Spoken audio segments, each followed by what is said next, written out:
industry, maraming kakilala yung ganyan. Pero, I only have, siguro mabibilang sa daliri ko yung talagang kaibigan ko. I have my friends since grade 2.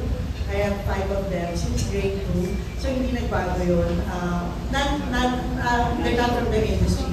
Pero sa showbiz, si Antoy Lanay, tapos yan, si Angelica, si Connie lang si Janine, gano'n.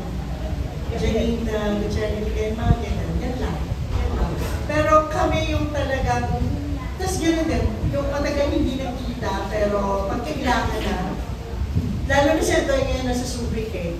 So pag lumuluwas, Mars, kamusta ka? Pag may mga post, Mars, kailangan mo ba mag-usap? Or pag siya naman, Mars, kailangan mo mag-usap, mag-ganyan. So, hindi. Actually, of late, more of work, buhay-buhay. Tapos ngayon, more of, we're not getting any younger. Yung ganon. So parang, ano na yung, ng buhay, paano na, tapos sa trabaho. Actually, mas ganon na eh. Sa pagkatao, yung ganon. Ngayon, mas life, yung mortality, yung ganon. Pero natiwala ba kayo doon? Kasi sinasabi na minsan mas nakaka-open pa kayo sa mga stranger kesa sa close friend mo talaga. Totoo ba yan sa inyo? Lalo na't celebrity kayo? Sa akin, parang hindi. Hindi naman ako lasingera, no? Pero I enjoy occasional drinking. It's a stress reliever, yung ganon. Yun lang talaga. Pero nakaka-relax siya. Pero ako, kahit na I know what I'm doing, so I also know who I talk to. Tapos, di ba, lalo na sa ako, you have to be careful, lalo na ngayon, di ba, social media. So, yeah. Ako siguro, I tend to open up to people for them to be comfortable with me. Para lang hindi ako mukhang mataas siguro. So, nag-open up ako ng weaknesses ko right away sa strangers. Para lang hindi sila intimidated.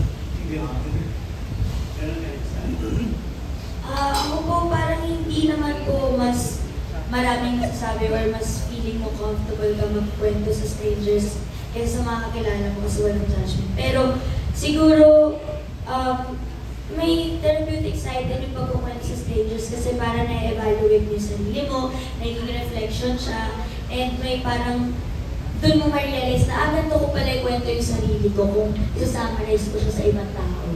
Kasi di ba parang pag may presumption na kapag sa kakilala mo or mutual friend. Pero kapag sa strangers, kaya mo mag-start ng buong story mo all over again na talagang from scratch. Yun na po. Pero I won't choose a stranger over a friend. Ako naman siguro hindi ko po siya kayang gawin. Like mag-open up sa isang stranger. Kasi yun nga, mahihain ako. Tapos pag kinausap mo lang ako, tsaka ako magsasalita. Pero hindi yung tipong ando na tayo sa usapan na malalim. Parang service level muna tayo. Para akong makina ng kotse na kailangan ko nung pailitin para hindi kong mag-open up, para magkwentuhan.